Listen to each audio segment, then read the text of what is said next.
pode se sentar. Louvado seja o nome do Senhor, irmãos, por podermos entoar, junto com aquela multidão de nações, de todas as tribos, línguas, as palavras que nós acabamos de cantar, que são palavras retiradas diretamente do livro de Apocalipse. Eu acho que o Chris Tomlin, quando ele compôs essa música originalmente, ele estava muito inspirado na palavra de Deus para refletir a glória de Cristo nas Escrituras. E nesse momento, eu gostaria de pedir para que você, junto comigo, abramos enfim, no último capítulo da nossa exposição de Marcos. Marcos, capítulo 16, e hoje nós fechamos este livro, esta série, e passaremos posteriormente para o livro de Atos, e hoje temos mensagem de Cristo, de esperança para cada um de nós a partir desse texto.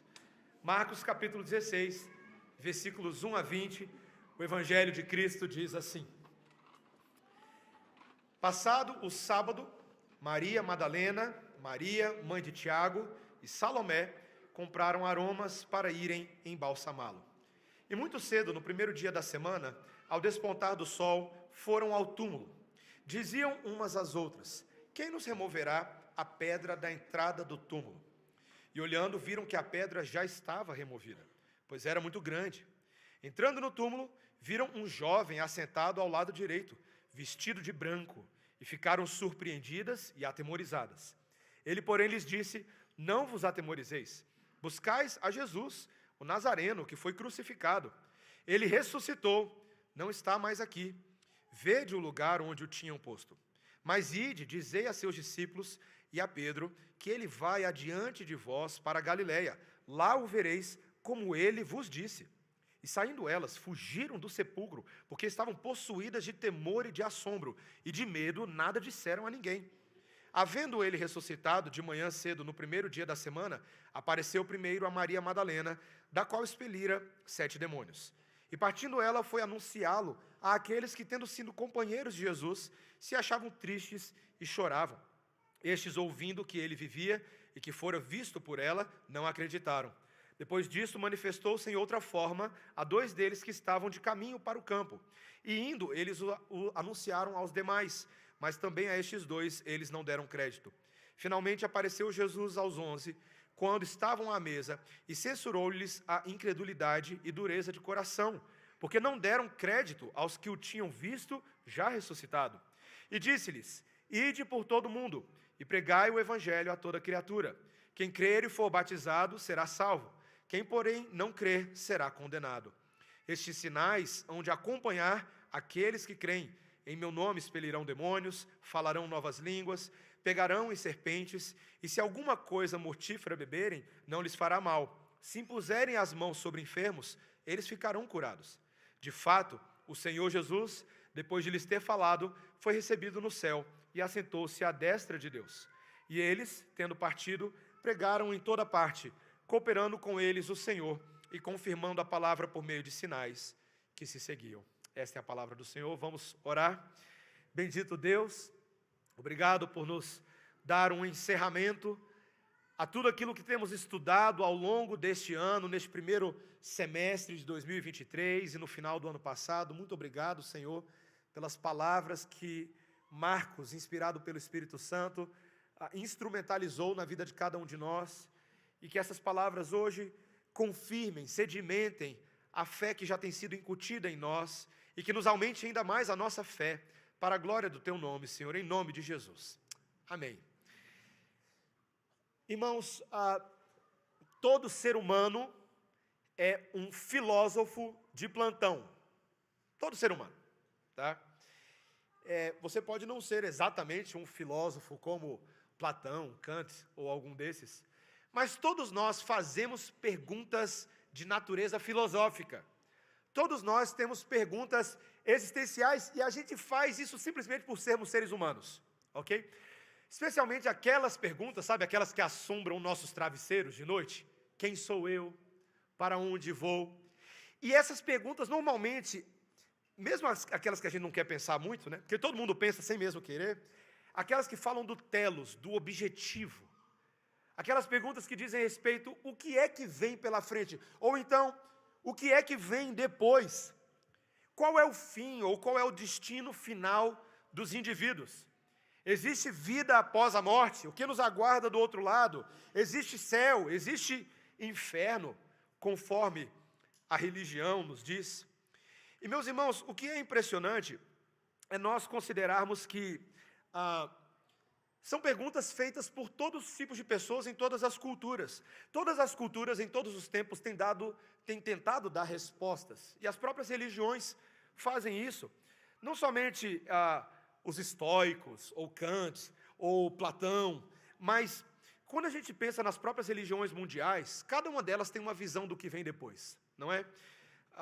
No budismo, você tem a ideia do parinirvana, que seria aquele estado alcançado logo após o que os budistas chamam de samsara, aquela ideia de que depois de um longo ciclo de reencarnações, de um ciclo de sofrimentos, então a alma deseja alcançar aquele estado de paz perfeita, o nirvana.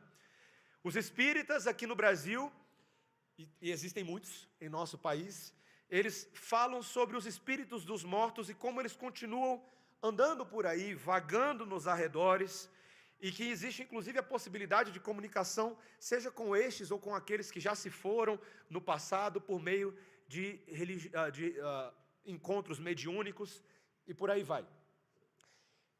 O islamismo tem a sua própria visão do paraíso para os guerreiros de Alá, aqueles que lutaram a batalha santa e serão coroados, presenteados pelo próprio Alá, com um estado de graça, com presentes e recompensas. E, meus irmãos, o que é curioso é que ainda que todas essas religiões apresentem algum tipo de resposta, tudo é muito mais vago e muito mais incerto do que a resposta cristã.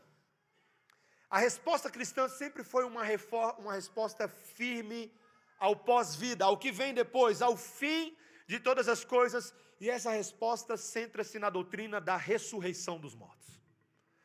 Não há nenhuma religião no mundo, nenhuma, que afirme tão categoricamente, tão respaldadamente, tão substanciosamente a essa pergunta.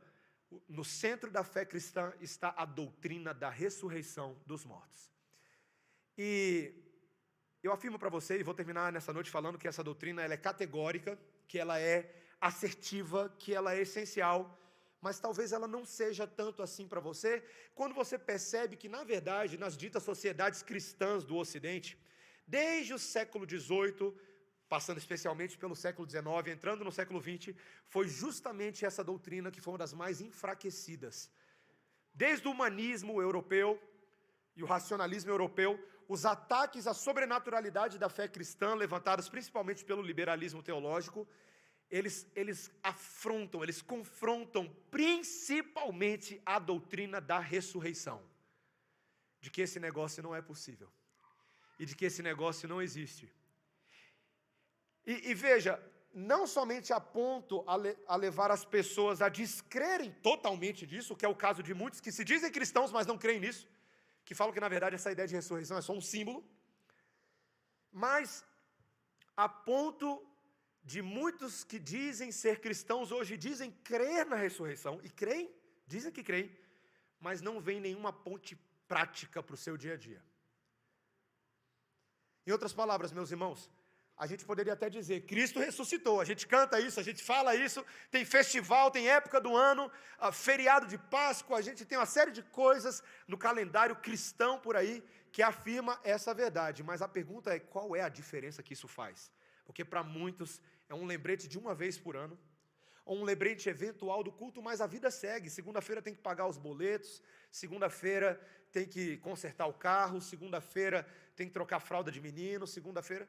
E parece que a doutrina da ressurreição fica tão perdida nas descrições do cristianismo, tanto quanto a sua vida segue. Meus irmãos, eu quero fazer uma pergunta e deixar ela ecoar no seu coração hoje à noite.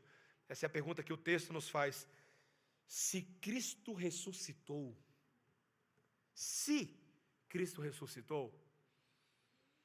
para que isso serve para a gente? Meus irmãos, o texto de hoje vai deixar bem claro que essa verdade faz absoluta diferença na maneira como eu e você devemos viver.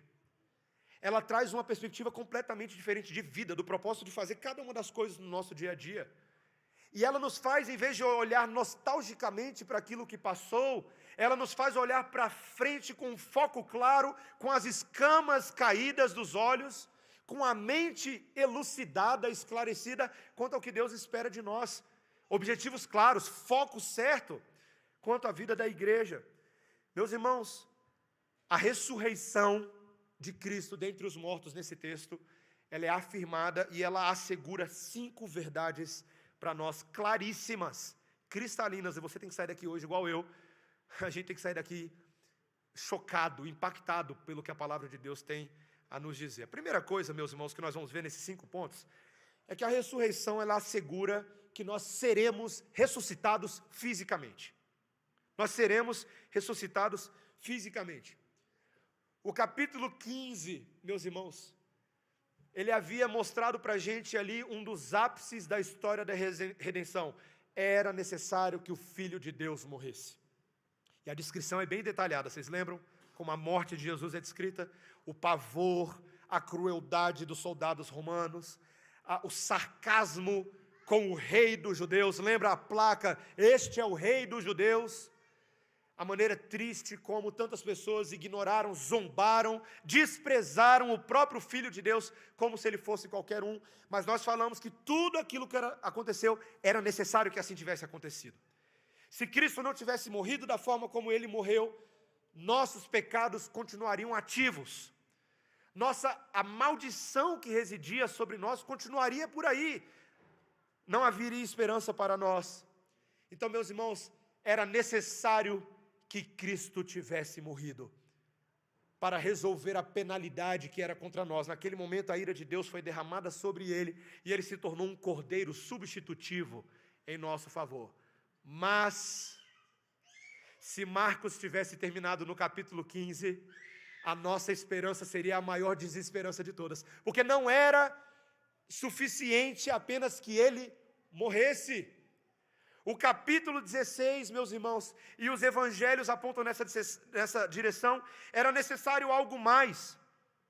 E aqui, meus irmãos, talvez no meio da tristeza, do luto que essas pessoas estavam vivendo, elas não estavam prontas. O texto nos diz que, passado o sábado, lembra, morreu na sexta, passou-se o sábado, então aquelas mulheres piedosas que acompanhavam os discípulos, Maria Madalena, Maria, mãe de Tiago e Salomé, o que elas foram fazer? Elas foram fazer aquilo que normalmente a gente faz hoje em dia, quando nós levamos flores num túmulo, quando alguém traz a memória, elas foram embalsamar o corpo de Jesus, e elas compram essas especiarias para ungir o corpo de Jesus. Era um sinal do amor, da devoção, do respeito, da saudade delas. Certamente não era fácil para nenhuma delas. Mas, meus irmãos, o texto então nos diz que muito cedo, versículo 2, no primeiro dia da semana, ao despontar do sol, o sol realmente despontaria, não é, meus irmãos? Ao despontar daquele sol físico, um sol maior estava despontando. Porque o susto delas é que quando elas chegam ao túmulo, e elas estão se perguntando no versículo 3, como é que a gente vai entrar no túmulo? Porque os soldados romanos haviam se certificado de colocar uma pedra bem pesada, e também havia, em princípio, um estabelecimento de uma guarda romana especial, como Mateus registra lá no capítulo 28, para que ninguém tentasse fazer alguma coisa com aquele corpo de Jesus.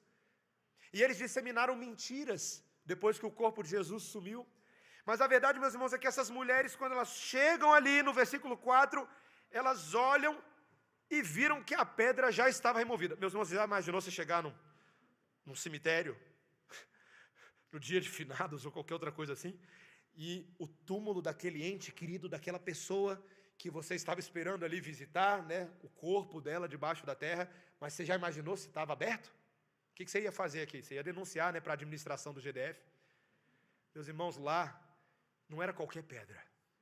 Era uma pedra que somente uma força sobre-humana poderia remover. E se não bastasse isso, quando elas entram no túmulo assustadas, o texto nos diz que tinha um jovem assentado de branco. Meus irmãos, deixa mastigar aí um pouquinho essa cena, tá? E aqui só um comentário. O Evangelho de Lucas menciona que haviam 2 anjos. E aqui menciona um, isso tem criado algum tipo de de medo quanto à assertividade do texto bíblico, mas a gente não deveria se preocupar nem um pouco com isso. Meus irmãos, ora, os escritores registram os dois anjos porque eles querem enfatizar a presença da trupe angelical, mas nesse caso, Marcos não excluiu o outro, ele apenas mencionou aquele que falou. Então veja, às vezes quando você encontra essas disparidades no texto bíblico, não é porque tem erros, tá? Muitas vezes existe uma explicação, uma intenção do autor de enfatizar um e não enfatizar o outro, ou enfatizar os dois. Então, isso apenas para aliviar a nossa preocupação com o texto bíblico, dessa possibilidade, entre outras, tá? Mas, meus irmãos, a verdade é que quando elas chegam ali, esse anjo, vendo que essas mulheres estavam extremamente assustadas e atemorizadas, ele traz palavras para pacificar o coração delas. Veja aí o versículo 6, o anjo lhes disse: não vos atemorizeis. Ele percebe, vocês estão com medo, não atemorizeis. Por quê? Buscais a Jesus, o Nazareno, que foi crucificado. Qual é a verdade? Ele ressuscitou. Ele não está mais aqui. Vede o lugar onde vocês mesmos tinham posto. Se elas tivessem sido recebidas por qualquer outra pessoa, elas poderiam achar que tinha alguma pegadinha acontecendo. Mas era um anjo falando com essas três mulheres, um enviado, literalmente anjo, mensageiro, enviado da parte de Deus, para declarar aquilo que homem algum poderia fazer, que história alguma poderia inventar. Meus irmãos, a ressurreição de fato aconteceu de uma forma física. Isso é tão impressionante porque essas palavras são confirmadas por aquilo que haveria de acontecer nos próximos dias. Todas as aparições de Jesus, não somente a elas, mas aos discípulos e todas as pessoas. O apóstolo Paulo registra lá em 1 Coríntios capítulo 15, que Jesus foi visto por mais de 500 pessoas nesse intervalo de 40 dias. E ele foi visto como um Jesus de carne e osso. Você lembra de Tomé? O que Tomé precisou fazer? Senhor, só acredito tocando. Então vai lá, toca. Você precisa tocar? Então toca. Porque se a sua fé precisa disso, bem-aventurados são aqueles que não vendo essas coisas, crerão mesmo assim, somente pela palavra de Deus. Mas, meus irmãos, Jesus deixou Tomé tocar, Jesus deixou as pessoas tocarem, Jesus participou das atividades comunitárias, porque Jesus ressuscitou de verdade, de forma física.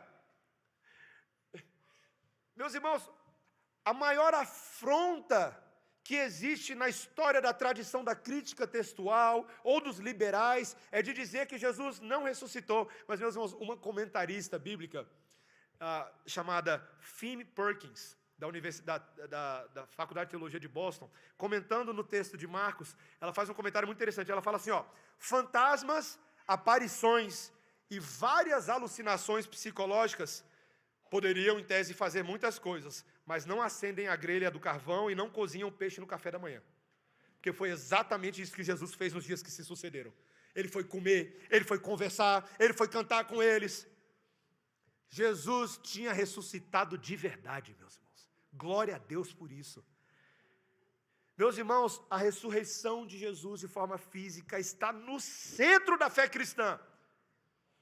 Porque o apóstolo Paulo vai explicar lá em 1 Coríntios capítulo 15, que se Cristo não ressuscitou dos mortos, é vã nossa esperança. Mas, se Ele ressuscitou fisicamente dos mortos, prepara.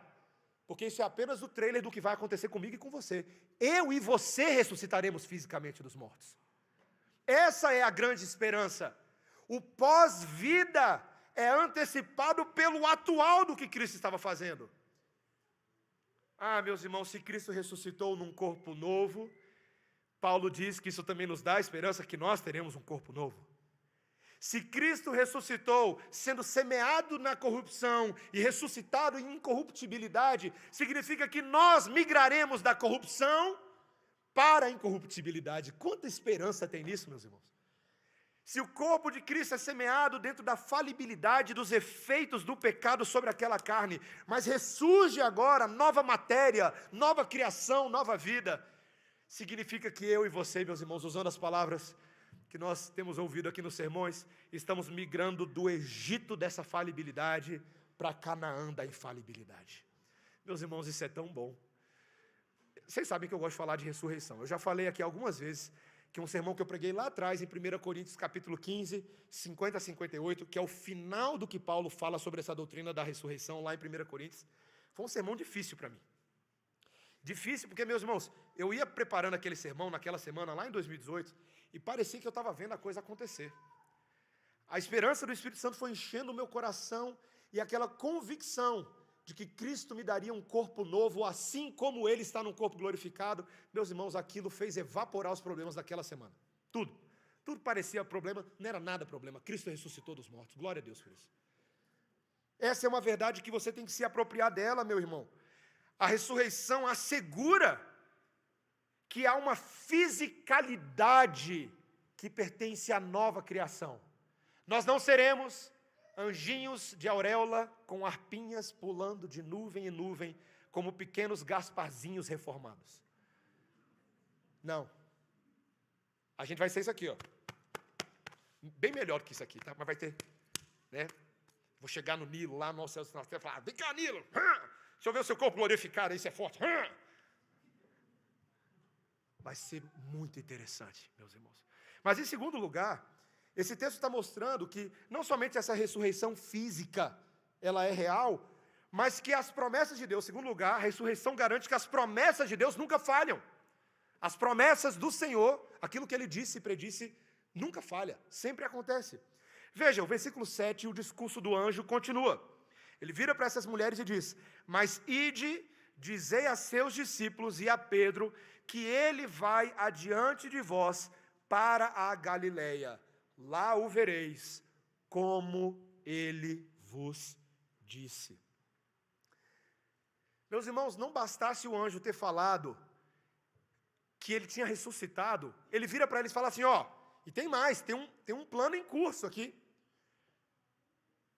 Vocês têm que ir lá para os discípulos e a Pedro e dizer que ele está indo adiante de vocês para a Galileia. E vocês vão encontrar com ele lá. Antes de eu falar sobre essa questão da Galileia, deixa eu só mencionar aqui essa menção especial do nome de Pedro. Vocês perceberam? Aos discípulos e a Pedro. Vamos lá, meus irmãos. Por que o anjo destacou o nome de Pedro? O que é que tinha acontecido com Pedro? Até um tempo atrás ali. Negou Jesus 3 vezes. Certo? Havia cometido uma espécie de um ato de traição contra Jesus. Ele falou, ó, antes que o galo cante 2 vezes, você vai me trair. Não foi isso que aconteceu? Você imagina como estava o estado emocional de Pedro durante esses dias? Depois que Cristo morreu e ele se sentia culpado, participante daquilo, negou o seu grande amigo, com quem ele andou por alguns anos, conversando, brincando, curando. Pedro se sentia péssimo, mas o anjo vem e fala assim, ó, fala para os discípulos, mas fala para Pedro também. Ah, meus irmãos, é muito difícil você segurar as emoções quando você pensa o que Jesus faz com esses pecadores miseráveis. Fala para Pedro também que Jesus quer ter com ele. É com ele, é com Pedro. Vai lá consolar o coração de Pedro com essas palavras. Vai lá buscar ele. Meus irmãos, e o que é interessante é que tudo isso aconteceu, os outros evangelhos vão mostrar lá em Lucas 24, João 21, primeiro Jesus encontrou com eles em Jerusalém, depois na Galileia, em João 21, depois ele volta para Jerusalém, aonde de fato ele subiu ao céu no Monte das Oliveiras, como fica registrado lá em Atos capítulo 1. E tudo fica amarrado pela palavra, como ele vos disse. Meus irmãos, o túmulo vazio, essas mulheres não lembravam, mas o túmulo vazio já fazia parte do cumprimento da predição que Jesus havia afirmado categoricamente sobre a sua ressurreição. Mais doido do que ressurreição é alguém falar, ó, vai acontecer, estou te afirmando, enquanto eu estou vivo. Enquanto eu estou vivo, eu vou morrer e vou ressuscitar. Não foi o que Jesus falou lá em Marcos 8:31? Não precisa abrir, mas está lá Marcos 8:31. Então começou ele a ensinar-lhes que era necessário que o Filho do Homem sofresse muitas coisas, fosse rejeitado pelos anciãos, pelos principais sacerdotes e pelos escribas, fosse morto e que depois de 3 dias ressuscitasse. Meus irmãos, está lá na metade de Marcos, está lá atrás. Jesus não só ressuscitou, mas ele cumpriu a promessa específica de como isso iria acontecer. Com datas, com cronologia, com ações dos homens, tudo. E você sabe por que isso é maravilhoso, meus irmãos? Porque se Jesus é capaz de cumprir uma promessa como essa, isso significa que Ele é capaz de cumprir todas as promessas da lei de Deus. Tudo o que está escrito na Bíblia dependeria do cumprimento dessa profecia, porque essa aqui era braba, né? Você pode, sabe esses profetas hoje em dia aí? A galera que se chama de profeta. Aí ele fala assim, eu vejo na sua vida, né? Você vai ganhar um carro. Vejo na sua vida prosperidade. Meus irmãos, essas profecias são fáceis de cumprir, não precisa ser profeta não. Eu faço de olho fechado, falo tudo isso vai se cumprir na vida de vocês. Isso é fácil.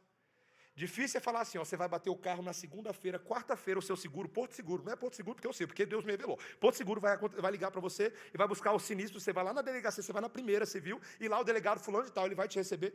Difícil é você dar nome aos personagens, falar as datas. Isso eu queria ver profecia assim hoje em dia. Está faltando isso, né? Os profetas não querem se arriscar, não. Porque se não acontecer, né? Jesus não é profeta de esquina, não, meus irmãos. Ele é a palavra encarnada de Deus. Ele é o Deus eterno. É o Deus que sabe o fim antes dele acontecer. Ele é o alfa e o ômega. Ele é o princípio e o fim. Então ele sabe de todas as coisas porque ele decretou. Ele faz parte daquele que está dentro do planejamento do Pai em todas as coisas. Então ele sabia muito bem o que ia acontecer. E ele faz isso, meus irmãos, por meio do seu anjo, para que eu e você tenhamos convicção de que a palavra de Deus é uma profecia precisa. Se Cristo ressuscitou dos mortos como Ele predisse, a predição da nossa ressurreição também é verdadeira. Por isso você deveria pegar a palavra de Deus e falar, Deus, eu vou parar de brincar com isso aqui.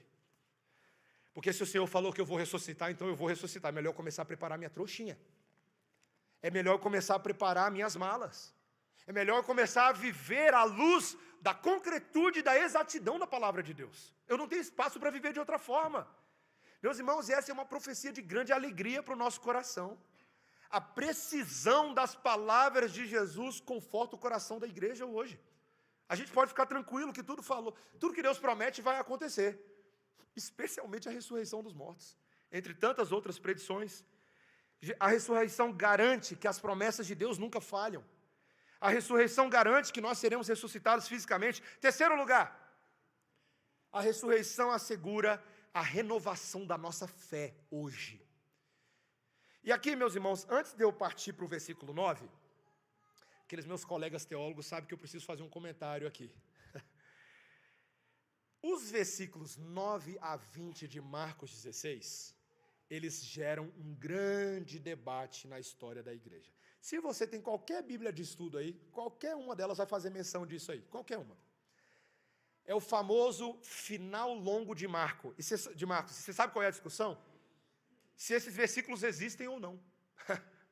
Essa é a discussão. Como assim, pastor? Agora você me deixou assustado. Veja, talvez aí na sua Bíblia, esses versículos 9 a 20, talvez, dependendo da tradução que você está usando, apareceram entre colchetes, ou eles apareceram em itálico, ou simplesmente apareceram incorporados no texto. Mas alguns estudiosos, meus irmãos, ao longo da história da igreja, têm levantado algumas dúvidas sobre a existência desses versículos 9 a 20. Por que essa pergunta surge? Porque dentro da tradição manuscritológica, aulinha aqui de tradição de manuscritos, tá?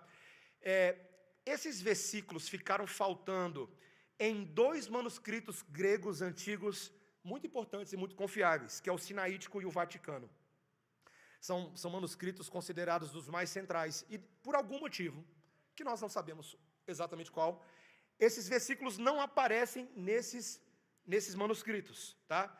E também alguns manuscritos de tradições menores, como os latinos, siríacos, armenos e georgianos, que também dependem desses manuscritos sinaíticos e vaticanos. Então, isso levantou algum questionamento. Alguns pais da igreja perceberam isso e ficaram um pouco preocupados. Por outro lado, alguns outros manuscritos antigos tão importantes quanto esses, e também alguns outros muito posteriores, como os manuscritos conhecidos como as letras A, C e D, são siglas que identificam algumas linhas manuscritológicas. Eles contêm esses versículos. E muitos pais da igreja, como Irineu, por exemplo, conheciam esses versículos. O próprio Jerônimo, na sua tradução, que é tão importante, ele estava ciente de todas as questões textuais e incluiu esses versículos na sua tradução latina da Bíblia. Então, meus irmãos, aparentemente existe uma divisão de opiniões se nós deveríamos ou não usar esses versículos. E eu não vou entrar na grande discussão aqui, já gastei mais tempo do que eu normalmente faria, mas eu quero dar 2 motivos que eu creio que são cristalinos para mim e para você nessa noite, para nós aceitarmos esses versículos, tá? Eu creio que tem vários argumentos para aceitar, mas tem 2 que eu creio que são bem tranquilos, tá? O primeiro, meus irmãos, é porque se você remover os versículos 9 a 20, o final de Marcos fica muito estranho.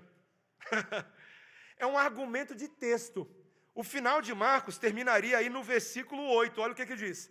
E saindo elas, fugiram do sepulcro, porque estavam possuídas de temor e de assombro, e de medo nada disseram a ninguém.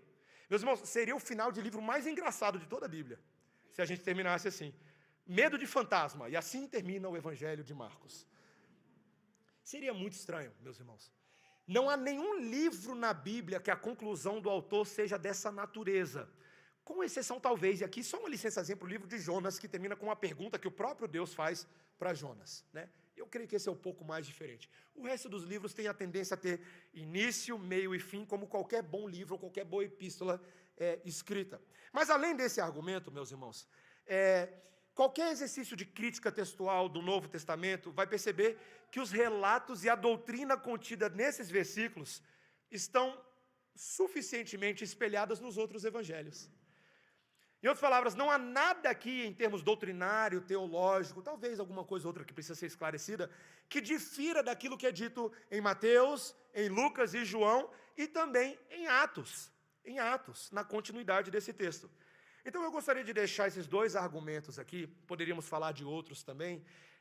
Existem hoje na atualidade e na história da igreja uma quantidade absurda de teólogos que aceitam esses versículos, estão extremamente tranquilos, e eu creio sim, meus irmãos, que nós temos base para afirmá-los como palavra de Deus.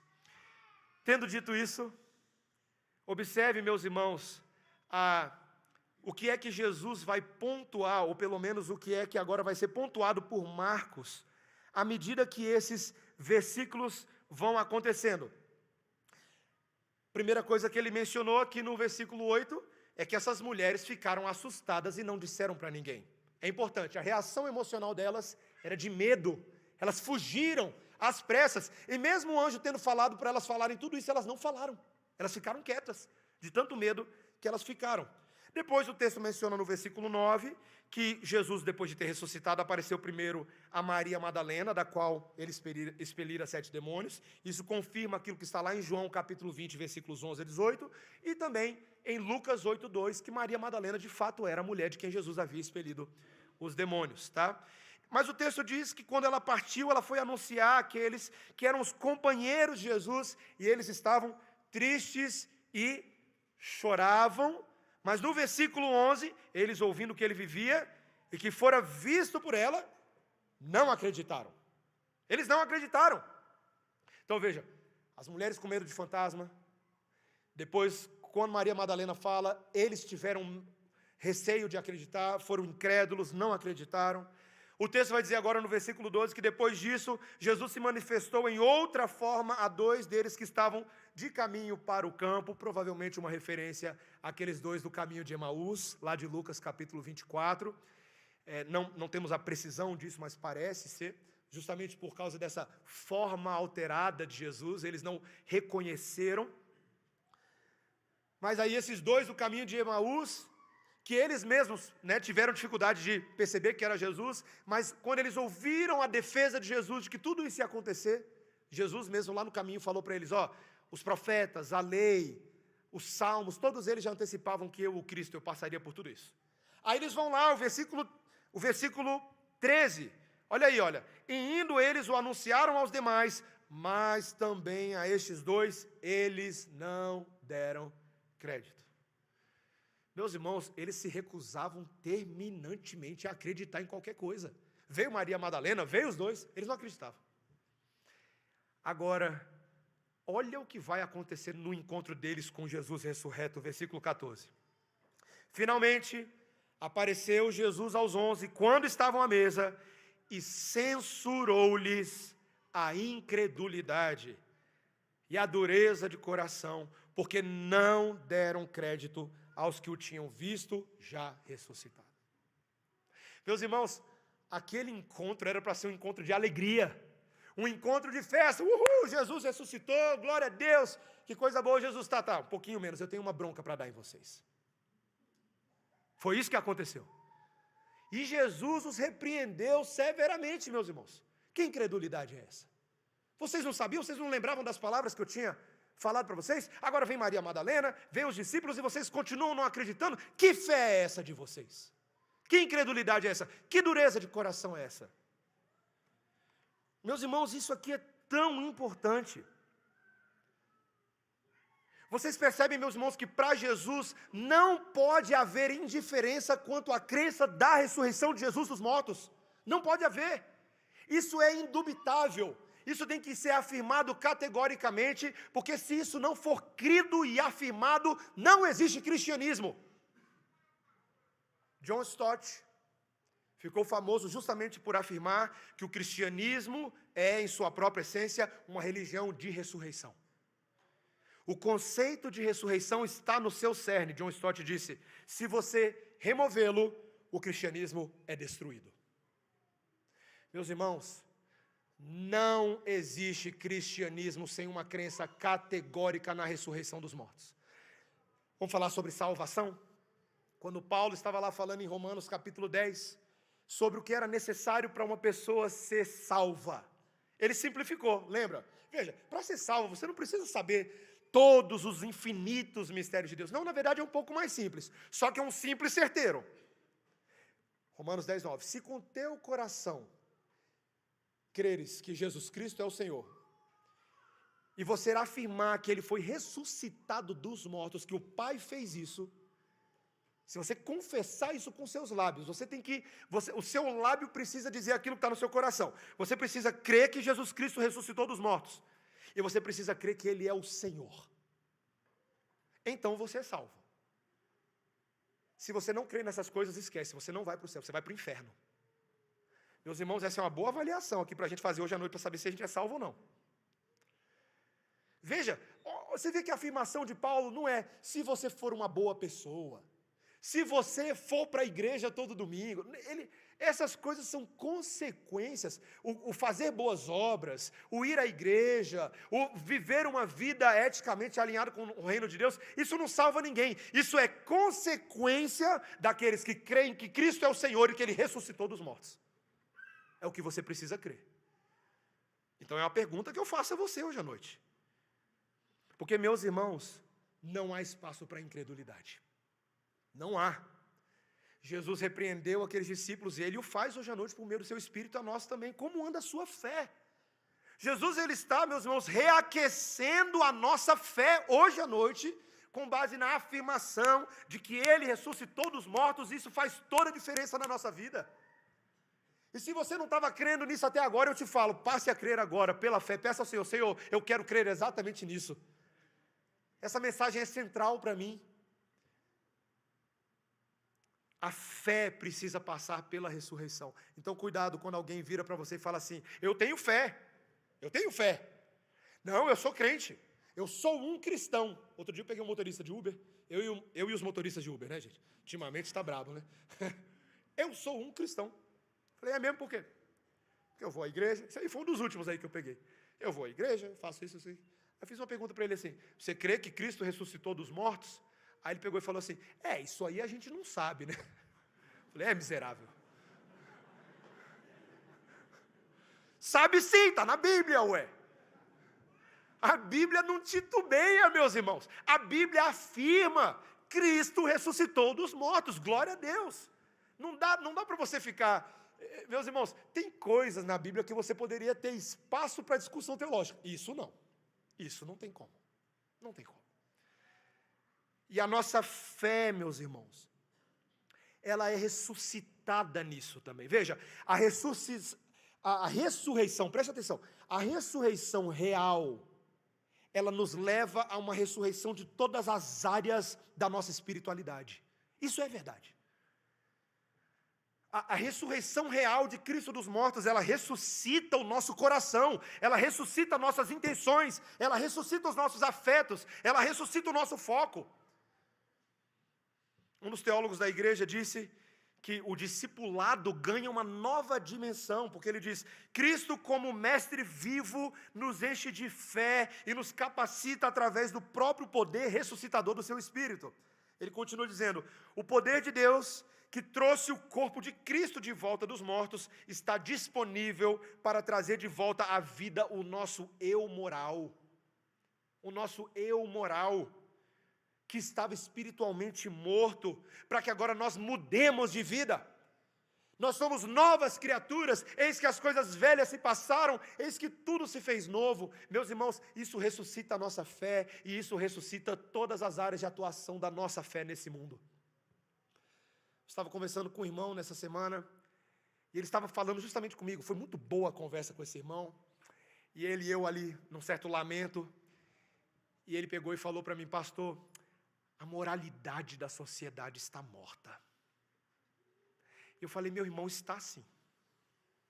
Está sim. Mas eu falei para ele: mas eu estou preparando um sermão para esse domingo, que ele diz que é possível haver uma ressurreição da moralidade por meio da igreja.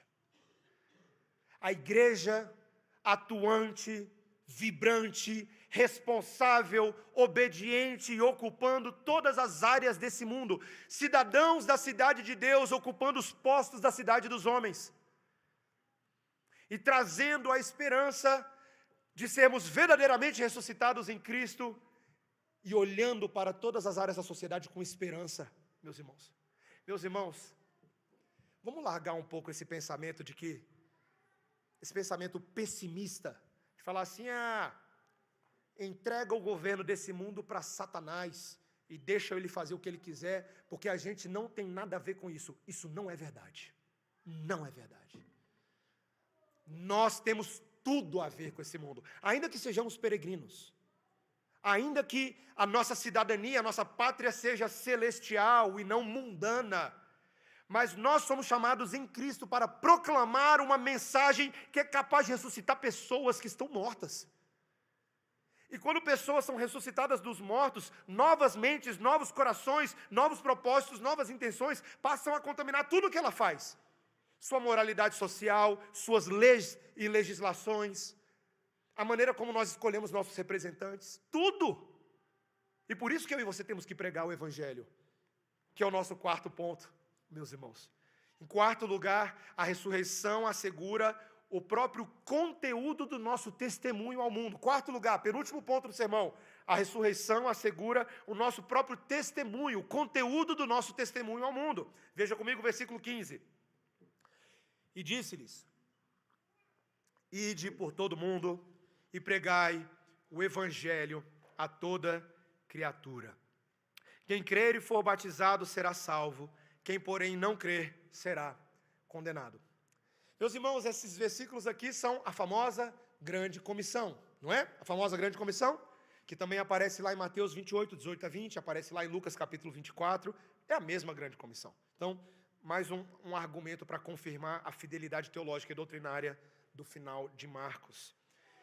Meus irmãos, essas palavras foram ditas, mas comumente, presta atenção, comumente eu e você dissociamos a ideia da grande comissão, a convocação missionária de Deus para os seus discípulos, para irem por todo mundo pregando o Evangelho de Deus.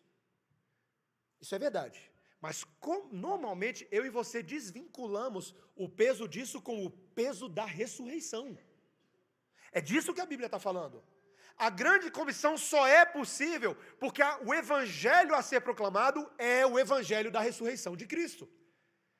Essas são as boas novas. Não existem boas novas, presta atenção, não existem boas novas missionárias para as nações, se essas boas novas não tiverem no cerne delas a ressurreição de Cristo dos mortos.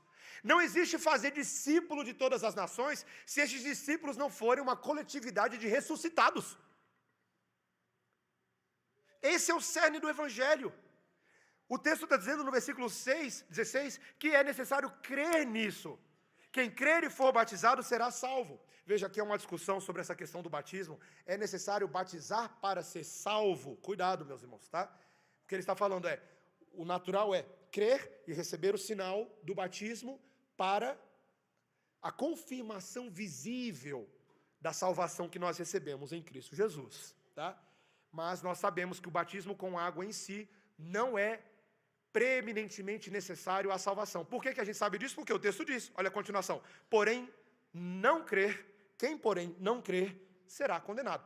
Não é quem não crer e não for batizado, é quem não crer. Então a gente tem que ter muito cuidado, meus irmãos, inclusive pessoas aí, a própria tradição católica, que adora extrair versículos fora de contexto para criar doutrinas em torno dele. A Igreja Católica afirma categoricamente a regeneração batismal, que para ser salvo é necessário batizar com água, e ainda que o batismo com água seja mandamento de Deus, ele não é necessário para a salvação, meus irmãos. O ladrão na cruz não teve tempo de ser batizado com água por Jesus. Os 2 braços de Jesus estavam presos naquela cruz, não dava para pegar água e jogar nele, não tinha como. Mas ele foi batizado com o Espírito Santo de Deus. Ele creu e o Espírito da conversão lhe foi dado naquele momento, e ele creu. Então, por isso, quando a gente chegar lá no céu, a gente vai dar um grande abraço no ladrão da cruz, se tiver essa oportunidade. Mas, meus irmãos, o texto diz que além dessa pregação da ressurreição, outros sinais haveriam de acompanhar aqueles que creem. O texto fala sobre várias coisas exóticas, né? Ele fala, em meu nome expelirão demônios, falarão novas línguas, pegarão em serpentes, e se alguma coisa mortífera beberem, não lhes fará mal. Se impuserem as mãos sobre enfermos, eles ficarão curados. E, meus irmãos, novamente, cuidado com a forma como é feito teologia a partir de certos textos. Porque os nossos irmãos pentecostais, eles fazem uma leitura tão direta desse texto, como se o texto estivesse falando, viu? Daqui para frente, é assim com todo crente. E, meus irmãos, me assusta o grau de especificidade que às vezes o pessoal crê. Me dá aí uma bebida venenosa aí. Me dá aí, que eu vou provar para você. Ó. Meus irmãos, há um tempo atrás, eu acho que alguns irmãos aqui da igreja devem ter visto um vídeo e me deixou, meus irmãos, deixou muito triste aquele vídeo. Muito triste, é um triste que talvez, ele até tenha sido banido do YouTube, talvez. Era um vídeo de uma igreja norte-americana, era uma igreja de linha pentecostal, e o pastor da igreja, ou o pastor convidado, eu não me recordo, ele havia levado uma cobra para o culto. Alguém viu esse vídeo? Ele levou uma cobra. Era uma baita de uma jiboia, meus irmãos, ela era grande, tá? E aí ele está ali com ela no braço, e as pessoas... Era uma reunião pequena, parecia ser uma reunião de oração. E ele está ali com aquela jiboia no braço, segurando ela, e falando, e enrolando nela, aquela coisa. De repente ela... no pescoço dele, ele só faz assim... Fica ali de pé, tá tudo bem, tá tudo seguro, mas de repente, meus irmãos, ele começa a titubear, ele cai, e quando a ambulância chega, ele já sai da igreja morto. Meus irmãos, era disso que Jesus estava falando? Para a gente ficar brincando com cobra? Para a gente ficar bebendo? Meus irmãos, não. Os comentaristas entendem que essas palavras aqui, ainda que estejam dentro dessa grande comissão, que diz respeito a todos os discípulos, mas essas palavras particularmente se aplicariam ao que os apóstolos haveriam de enfrentar alguns dias depois dessas palavras no livro de Atos. Se vocês lembrarem, meus irmãos, algumas coisas aconteceram no livro de Atos que configuram a especificidade do que Jesus está falando aqui. Vocês lembram o que aconteceu com Paulo lá em Atos capítulo 28, meus irmãos? Ele foi mexer com uma fogueira ali, e saltou uma cobra nele, né? Vocês lembram dessa cena? E mordeu o apóstolo Paulo. E, teoricamente, ele poderia ter morrido, mas ele não morreu. Então, veja, meus irmãos, muitas dessas questões eram sinais que os apóstolos, eles, aquela primeira geração, haveriam de impetrar. Os apóstolos, comumente, o que eles faziam?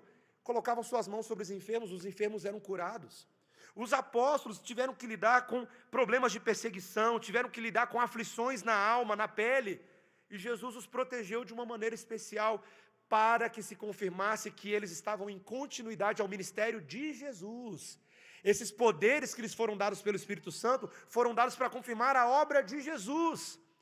Mas, meus irmãos, mesmo o dom de línguas, e nós vamos falar ainda muito sobre o dom de línguas no livro de Atos, na próxima série que vai começar, mas os registros do dom de línguas do primeiro para o segundo século na história da igreja, eles já caem muito.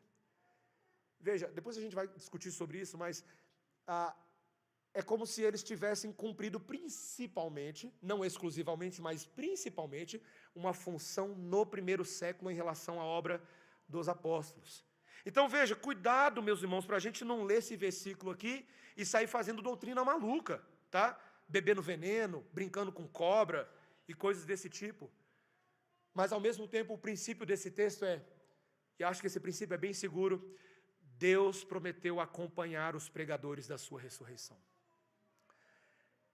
A própria grande comissão de Mateus 28, ela termina dizendo, quando Jesus disse, e eis que estarei convosco todos os dias até a consumação dos séculos. Ou seja, Jesus, por meio do seu Espírito Santo, continuaria nos acompanhando, confirmando as palavras da pregação. O Espírito Santo nos lembraria daquilo que ele nos ensinou e ele também nos protegeria.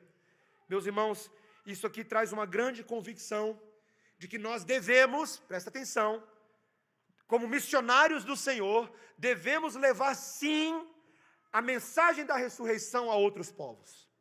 Na pregação missionária da igreja aos povos, deve haver essa mensagem de esperança, meus irmãos, porque essa mensagem, o testemunho dessa mensagem, assim como a gente vai ver no livro de Atos, o livro de Atos inteiro é sobre a pregação da ressurreição dos mortos.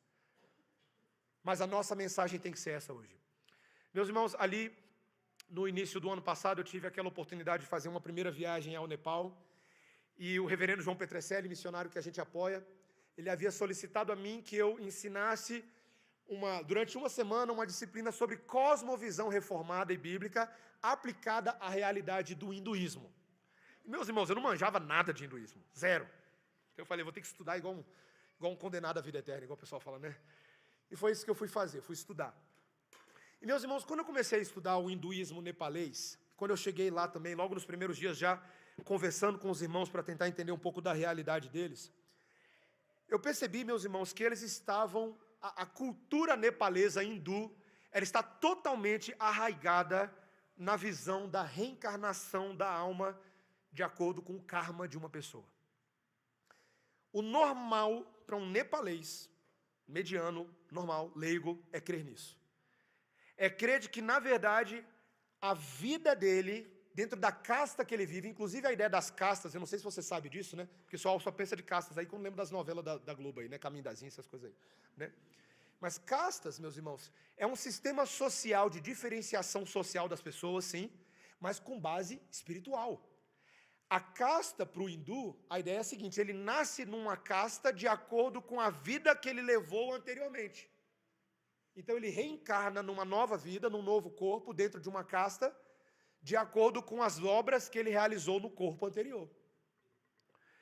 E o grande objetivo eles têm 5 castas, a casta mais baixa chamada de Dalits, que são os alijados sociais, e eles acreditam que uma pessoa que nasce nessa casta, certamente na vida anterior, ele foi um criminoso, um estuprador, alguma coisa assim. Então, meus irmãos, o grande objetivo deles é alcançar o moksha, eles chamam de moksha. O moksha como seria o nirvana, é a libertação desse aprisionamento das castas. Mas, meus irmãos, eles nunca alcançam isso. Quando eu comecei a entender, quando eu comecei a conversar com eles, eu percebi o grau de tristeza e escravidão que isso traz sobre a cultura nepalesa. Num dos dias lá, o Petrecelli levou a gente para visitar o cemitério central de Katmandu, que na verdade não é um cemitério como a gente conhece, é um cemitério a céu aberto. E, meus irmãos, eu vi coisas ali que eu tenho que tomar cuidado com as crianças aqui, mas basicamente os corpos são queimados a céu aberto.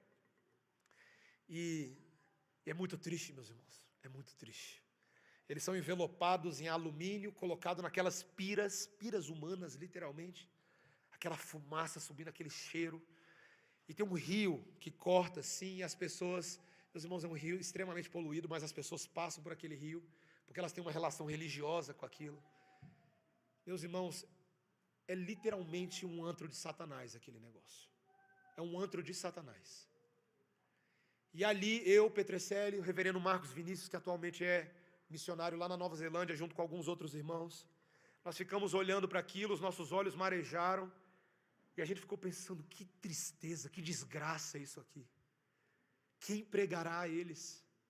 Porque esse povo precisa ouvir desesperadamente que Jesus ressuscitou dos mortos. Que a vida não é resolvida num sistema de reencarnações. Meus irmãos, não existe isso. A palavra de Deus afirma que o salário do pecado é morte, morte verdadeira. Não só morte física, mas morte eterna. Aqueles que estão presos, não estão presos num sistema de castas, estão presos na rebelião de Adão, que não deu ouvidos quando Deus falou que se vocês comessem do fruto da árvore do conhecimento do bem e do mal, certamente morrerão. O salário do pecado é a morte, é isso que leva ao fim de uma pessoa. Não tem reencarnação, não tem espírito vagando. Meus irmãos, só existe uma vida, só existe uma morte. E aquilo que nós cremos e afirmamos hoje importa para o depois. E meus irmãos, se nós queremos ver pessoas libertas da escravidão em que elas se encontram, nós precisamos desesperadamente e urgentemente levantar missionários que preguem sobre a ressurreição de Jesus. Urgentemente. Essa semana eu tive uma experiência muito interessante. Um dos irmãos aqui na igreja me levou para pregar num escritório de advocacia de um figurão do governo de Brasília. E foi muito interessante a reunião, estavam todos ali reunidos. Eles não eram crentes, a maioria deles, um ou outro, tinha alguns católicos. E me foi dada a oportunidade de pregar, e quando eu estava preparando na semana, eu falei, o que eu vou falar para esse povo? Eu falei assim, eu acho que eu vou falar da mesma coisa que eu vou pregar no domingo. Só que eu falei de uma outra forma, eu falei sobre identidade. Falei, qual é a sua identidade? Porque se a sua identidade é só seu diploma, suas coisas que você faz, você é mais infeliz de todos, mas se a sua identidade está na ressurreição de Cristo. E aí eu li Filipenses 3,7, que fala que quando Paulo conheceu a ressurreição de Cristo, que o alcançou no caminho para Damasco, o mundo dele virou de cabeça para cima, e tudo que ele considerava como importante se tornou lixo por causa da ressurreição dos mortos e ser encontrado em Cristo Jesus. Eu falei isso, eu não conhecia ninguém ali, eu preguei, está aí, está pregado. Ao término da reunião, uma das pessoas que estava ali me procurou e ela tremia os braços, ela tremia. Ela falou assim, eu nunca parei para pensar nessas coisas. E ela falou assim, você pode me ajudar a entender um pouco mais sobre isso, porque eu quero saber mais. E meus irmãos, eu não tinha muitas expectativas do que poderia acontecer ali. Mas eu fiquei tão feliz pela resposta que o Espírito Santo gerou no coração dela. E ela pegou meu contato, eu peguei o contato dela, eu mandei algumas coisas para ela ler.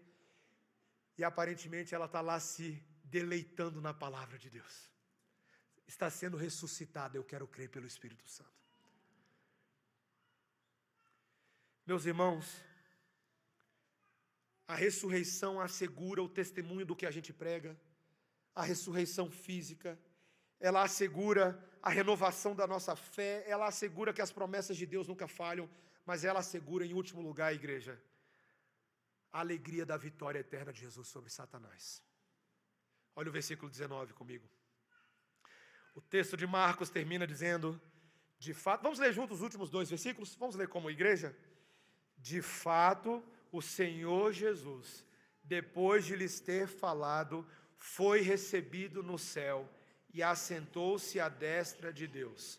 E eles, tendo partido, pregaram em toda parte, cooperando com eles o Senhor e confirmando a palavra por meio de sinais que se seguiam. Meus irmãos, o registro final do livro de Atos, ele termina falando da obra que eles foram fazendo. Mas é uma obra que acontece porque Jesus, depois de ter falado com eles, subiu aos céus e foi recebido à destra de Deus Pai. Exatamente como o livro de Atos, capítulo 1, confirma para a gente. Quando a gente começar Atos, semana que vem, vocês vão começar a perceber ali, começa da onde parou aqui, recapitulando os eventos. Cristo subiu aos céus, aos olhos dos seus discípulos ali reunidos. E meus irmãos, é fantástico a gente pensar que esse comentário de Marcos é extremamente teológico. Porque ele não está dizendo somente que veja, porque em Atos, Lucas vira e fala assim, olha, Cristo subiu ao céu e apareceram 2 anjos. Isso por si só já é muito, né? Mas é uma coisa que todo mundo estava vendo. Mas Marcos recebe uma revelação de Deus que ninguém estava vendo. E assentou-se à destra do Pai. Marcos traz a revelação profética que o próprio apóstolo Paulo afirma lá em Efésios capítulo 1 e capítulo 2. Quando Jesus subiu aos céus, ele foi recebido pelo Pai, e ele assentou-se à destra do Pai e foi coroado em glória. E Paulo em Filipenses capítulo 2, versículos 5 a 11, ele afirma que a fé cristã está amarrada nisso. Cristo encarnou-se, tornou-se homem, então humilhou-se até a morte de cruz, morreu de fato, pelo qual o Espírito de Deus o ressuscitou e o fez subir em glória aos céus, de onde ele recebeu do próprio Pai o cetro da sua autoridade.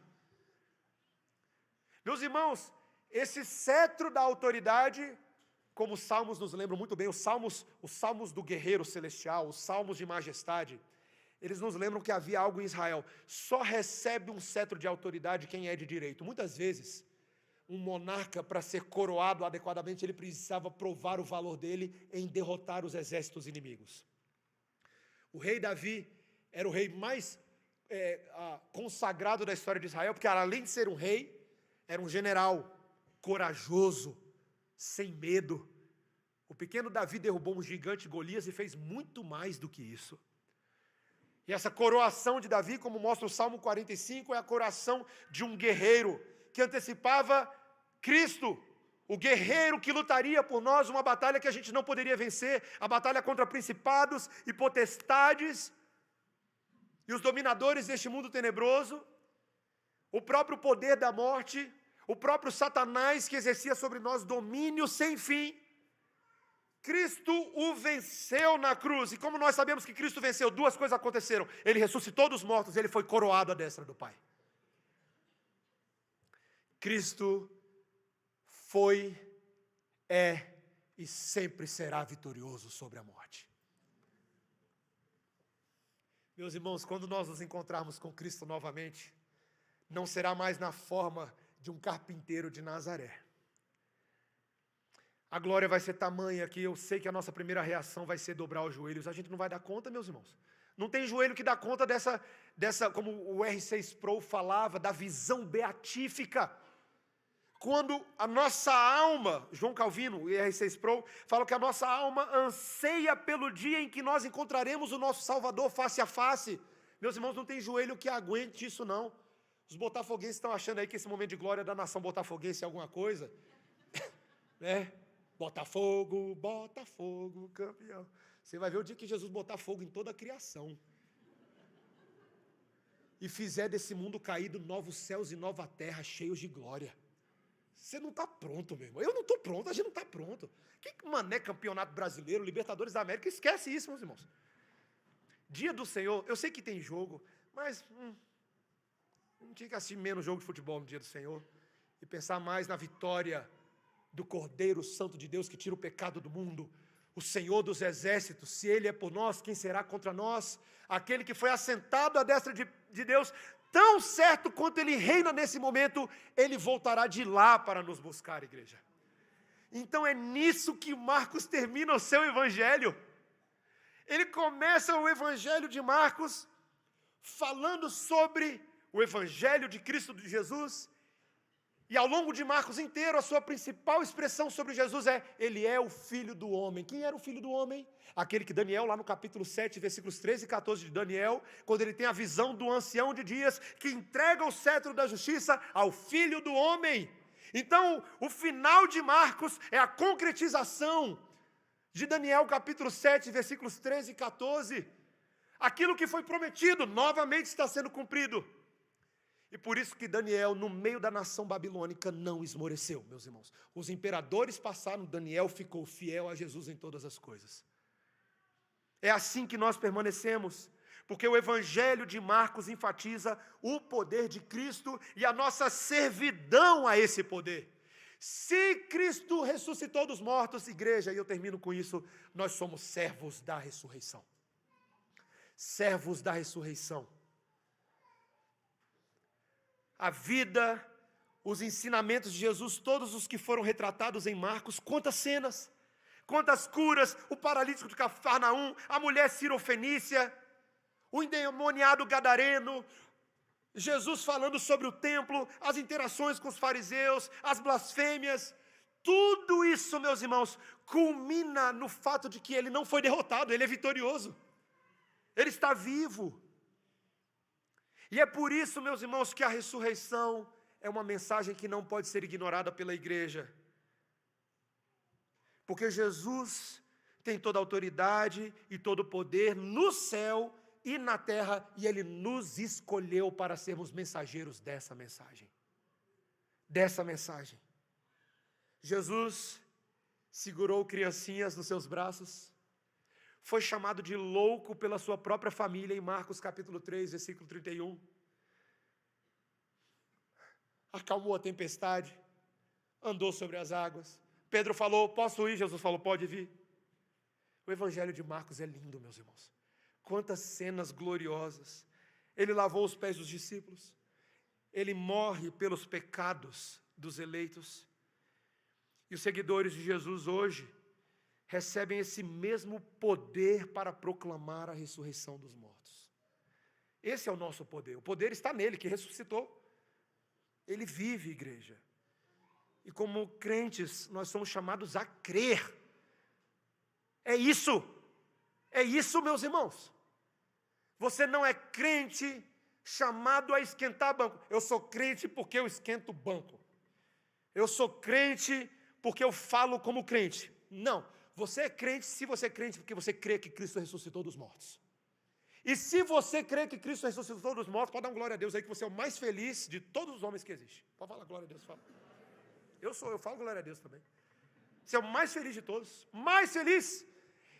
Essa mensagem o mundo não conhece, nós conhecemos, hoje à noite aqui, nessas 4 paredes, nós conhecemos. Então, meus irmãos, o que vocês acham de nós fazermos um compromisso de fé aqui em Cristo Jesus, de ajudarmos esse mundo a conhecer essa mensagem? Esse mundo precisa dessa mensagem, meus irmãos.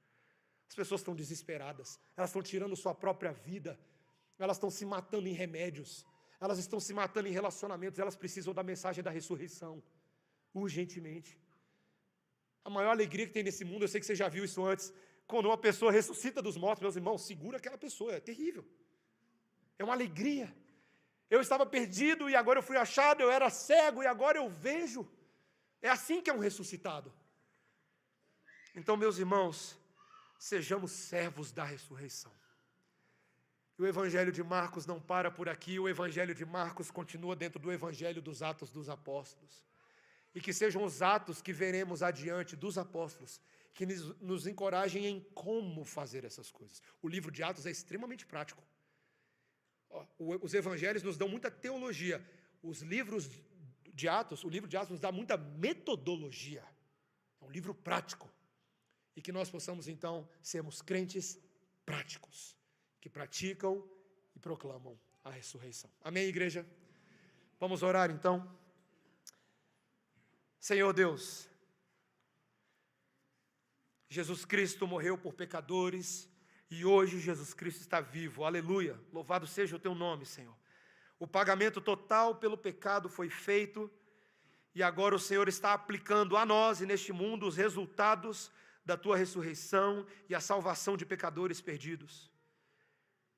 Senhor, nós te exaltamos, Senhor, porque embora ainda estamos aguardando a manifestação final ou os cumprimentos finais dos aspectos do teu reino, nós hoje já nos alegramos, nós hoje já afirmamos que Jesus reina e já nos alimentamos dessa esperança. E nós pedimos que o Senhor nos ajude a abraçar essa grande comissão, Senhor. Não importa se é teólogo, se não é pastor, se é pastor, não é. Senhor, não importa qual seja a realidade de vida, o contexto onde nós nos encontremos, Senhor. Todos precisam ouvir o Evangelho. Então, Senhor, usa a cada um dos teus servos. Como o pastor Joe Bick coloca, não importa se são pequenos, grandes, educados ou sem educação, ricos, pobres, jovens, velhos. Todos precisam ouvir, todos precisam proclamar. Senhor, dá a nós, como igreja, de estarmos engajados em alcançar o mundo com as boas novas. Essa é a nossa oração em nome de Jesus. Amém. Irmãos, vamos ficar de pé? Vamos entoar o nosso último canto.